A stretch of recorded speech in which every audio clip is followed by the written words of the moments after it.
بسم اللہ الرحمن الرحیم۔ قرآن مجید کے حوالے سے جس غلط فہمی کا آج ہمیں تذکرہ کرنا ہے، اس کو دور کرنے کی کوشش کرنی ہے، وہ دراصل کچھ اعتراض ہے جو ہمارے لوگ قرآن مجید پہ کرتے ہیں، اور بعض دفعہ اس کے نتیجے میں خود مسلمان بھی کسی کنفیوژن کا شکار ہو جاتے ہیں، اور غیر مسلم جو ہیں وہ اس اعتراض کے نتیجے میں جب کوئی تشفی بخش جواب نہیں پاتے تو اپنے اعتراض میں اور زیادہ قوی ہو جاتے ہیں۔ اور وہ دراصل یہ ہے کہ ایک الزام لگایا جاتا ہے قرآن مجید پہ کہ قرآن مجید میں ایک وعدہ بیان ہوا ہے اللہ تعالیٰ کی نصرت کا، جس کے بارے میں یہ کلیم کیا جاتا ہے کہ وہ جھوٹا وعدہ ہے، اس لیے کہ وہ جو وعدہ بیان کیا گیا ہے وہ پورا نہیں ہو رہا اس دنیا میں۔ اور وہ وعدہ یہ ہے، میں اس کی وعدے کی وضاحت کے لیے آپ کے سامنے قرآن کی 2 آیات پیش کرتا ہوں، جس کی بنیاد پہ معترضین یہ پیش کرتے ہیں ان آیات کو اور کہتے ہیں کہ دیکھیں قرآن نے ایک وعدہ کیا، اللہ تعالیٰ نے دراصل وہ وعدہ کیا قرآن مجید میں، اور قرآن میں وعدہ نقل ہوا ہے، لیکن ایسا معلوم ہوتا ہے کہ وہ وعدہ جو ہے وہ سچا وعدہ نہیں تھا۔ چنانچہ ایک جگہ پہ قرآن مجید میں ارشاد ہوتا ہے کہ وَكَانَ حَقًّا عَلَيْنَا نَصْرُ الْمُؤْمِنِينَ، اور اس کا ترجمہ یہ ہے کہ اور ایمان والوں کی نصرت ہم پر لازم ہے۔ ایک اور جگہ پہ سورہ شورى میں، سورہ مومن میں یہ الفاظ آتے ہیں اِنَّا لَنَنصُرُ رُسُلَنَا وَالَّذِينَ آمَنُوا فِي الْحَيَاةِ الدُّنْيَا وَيَوْمَ يَقُومُ الْأَشْهَادُ، اور بے شک ہم مدد کرتے ہیں اپنے رسولوں اور اہل ایمان کی دنیا میں بھی، اور اس دن میں بھی مدد کریں گے کہ جب گواہی کا دن ہوگا، یعنی وہ ظاہر ہے کہ آخرت کے دن یہاں مراد ہے۔ تو یہ اعتراض اور سوال پیدا کیا جاتا ہے کہ وہ یہ ہے کہ قرآن نے تو یہ وعدہ کیا اور باقاعدہ وعدہ اس بات کو بیان کیا کہ ہم اپنے رسولوں کو اور اہل ایمان کی دنیا میں مدد کرتے ہیں اور ان کی نصرت کرتے ہیں، اور یہاں تک کہا گیا وَكَانَ حَقًّا عَلَيْنَا، یعنی ہم پر واجب ہے کہ ہم مدد کریں اہل ایمان کی۔ مگر یہ کیا صورتحال ہے کہ پچھلے کئی 100 سال سے مسلم امہ اور تمام اکثر و بیشتر جو اسلام کے ماننے والے لوگ ہیں وہ ذلیل و خوار ہو رہے ہیں اور ملکوں کی غلامی میں مبتلا ہیں، اور ایسا معلوم ہوتا ہے کہ باقی لوگ جو ہیں نصرت ان کی ہو رہی ہے، اور اس کے برعکس جو ہیں وہ مسلمان جتنے بھی ہیں وہ خائب و خاسر موجود ہیں۔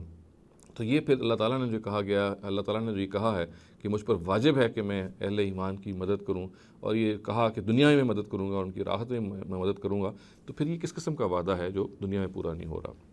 تو دیکھیے اس میں بھی سمجھنے میں جو غلطی ہو رہی ہے وہ وہی ہے جو میں اکثر پوائنٹ آؤٹ کرتا رہتا ہوں، اور وہ یہ ہے کہ یہاں پہ آیات کا جو سیاق و سباق ہے وہ ایک خاص پہلو کی طرف اشارہ کر رہا ہے، اور خود وہ قرآن مجید میں جگہ جگہ بیان ہوا ہے، اور وہ یہ ہے کہ اللہ تعالیٰ کی نصرت کا جو وعدہ ہے وہ ایسا نہیں ہے کہ تمام مومنین سے ہے، یعنی جیسے یہ الفاظ بیان کر رہے ہیں کہ حقاً علینا نصر المومنین، بلکہ یہاں مراد رسولوں کے جو پیروکار ہیں، جو رسولوں کے سامنے اور ان کی زندگی میں ان کے پیروکار بن جاتے ہیں، ان سے ہے۔ اور یہ معلوم ہے کہ قرآن مجید نے جگہ جگہ یہ وعدہ کیا ہے کہ رسول جو ہے جب بھی جب دنیا میں بھیجا جاتا ہے تو اللہ تعالیٰ کی عدالت بن کے آتا ہے، وہ اللہ تعالیٰ کی طرف سے اپنی قوم کا فیصلہ کرتا ہے، اور فیصلے کا کیا مطلب ہے؟ اس کا مطلب یہ ہے کہ جو لوگ اس پر ایمان لاتے ہیں اللہ تعالیٰ ان کی نصرت کرتا ہے،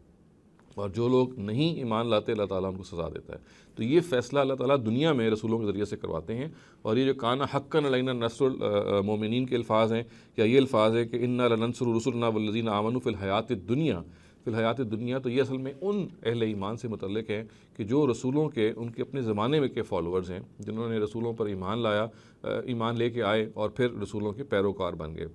اس کا تعلق عمومی مسلمانوں سے ہے ہی نہیں، یہ ایک قانون رسالت کے ذیل میں جو قرآن میں جگہ جگہ بیان ہوا ہے، جو میں اکثر اپنے ان گفتگوؤں میں اس کا ذکر کرتا رہتا ہوں کہ قرآن مجید میں یہ بات بالکل واشگاف الفاظ میں بہت جگہ پہ بیان ہوئی ہے کہ رسول جو ہے وہ جب اس دنیا میں آتا ہے تو خدا کا ایک ایسا نمائندہ بن کے آتا ہے کہ وہ اپنی قوم کا جس کے سامنے موجود ہوتی ہے اس کا فیصلہ کرتا ہے۔ وہ قوم اگر وہ اس کو انکار کر دے جانتے بوجھتے ہوئے تو وہ تباہ و برباد کر دی جاتی ہے، یا آسمان کے ذریعے سے عذاب آ جاتا ہے، اور یا پھر اہل ایمان کی تلواروں سے اس کو نیست و نابود کر دیا جاتا ہے۔ تو یہ جو اہل ایمان ہیں جو پیغمبر کی زندگی میں اس کے پیروکار بنتے ہیں، یہاں ان کی نصرت مراد ہے۔ یہاں پہ اس کو جنرلائز کرنا اور پھر اس توجیہ میں مبتلا ہو جانا کہ ہم ایمان والوں کے بارے میں یہ سوال پیدا کرتے ہیں شاید ہم لوگ اہل ایمان ہی نہیں ہیں جو اللہ تعالیٰ ہماری مدد نہیں کر رہا، یا دوسری طریقے پہ یہ سوال ہمارے ہاں جو معترضین پیدا کرتے ہیں کہ قرآن کا یہ وعدہ ہی جھوٹا ہے کیونکہ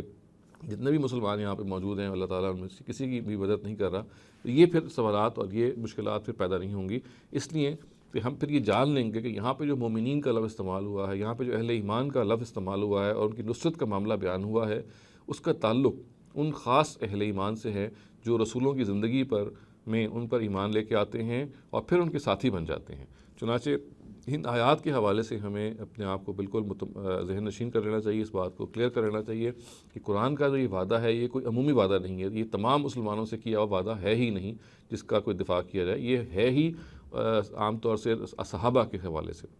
یا جو بھی رسولوں کے صحابہ ہوتے ہیں ان کے حوالے سے یہ وعدہ ہے، جو ان کے ساتھی ہوتے ہیں ان کے حوالے سے یہ وعدہ ہے، اور ان کے بارے میں ہم یہ دیکھ چکے ہیں تاریخ میں بھی، اور خود قرآن نے جو ہے تاریخ بیان کی ہے اس سے بھی، کہ جو بھی رسول کے ساتھی ہوتے ہیں وہ واقعی اللہ تعالیٰ کی نصرت کے پھر مستحق ٹھہرتے ہیں، اور عملاً ان کی نصرت ہوتی ہے، اور ہم نے اس نصرت کو ہوتے ہوئے تاریخ میں دیکھا ہے۔ چنانچہ ہم مسلمانوں کو قرآن کا مطالعہ کرتے ہوئے اس خاص قانون پر نگاہ رکھنی چاہیے، اس خاص قانون پر دھیان رکھنا چاہیے کہ یہ جو چیز بیان کر رہی ہے آیت خاص طور سے اسی قانون کا حوالہ ہے، اور وہ قانون رسول کے ساتھیوں سے متعلق ہے، نہ کہ تمام اہل ایمان سے۔